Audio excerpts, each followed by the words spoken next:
সুপ্রভাত, কেমন আছো সবাই? আমি মৌ বনগাঁর এই ছোট্ট গ্রাম থেকে সবাইকে স্বাগত জানাই।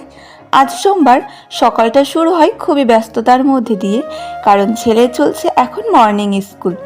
আর আমার ছেলের বয়স সবে 3.5 বছর। কিন্তু সমস্যা হচ্ছে, ছেলে সারাদিনে একটুও ঘুমায় না। তার ঘুম হয় রাত 2টোর সময়। রাত 2টোর পর ঘুমিয়ে আর ভোর 4টে-5টায় উঠতে ইচ্ছা করে না। বাসি কাজ ঝটপট সেরে চলে এলাম স্কুলে। এখন বাজে সকাল 9টা, আর এখন অবধি আমি এক কাপ চাও খেতে পারি না। আজ সকালটা খুবই সুন্দর। রোজ স্কুলে আসবার পর আমি এই জায়গাটিতেই আসি। জায়গাটি অসম্ভব সুন্দর।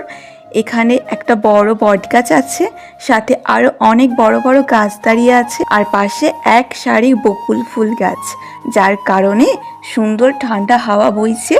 সাথে বকুল ফুলের অসম্ভব সুন্দর গন্ধ নাকে আসছে। চোখ দুটো বন্ধ করলেই মনে হয় হারিয়ে যাই কোনো দূর প্রান্তে, হারিয়ে যাই কোনো সবুজ ঘেরা পাহাড়ে।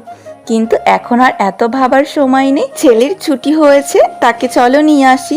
আজ ভিডিওটা এখানেই শেষ করছি। বন্ধুরা, ভিডিওটা যদি তোমাদের ভালো লেগে থাকে তাহলে একটা লাইক করে চ্যানেলটিকে অবশ্যই সাবস্ক্রাইব করবে।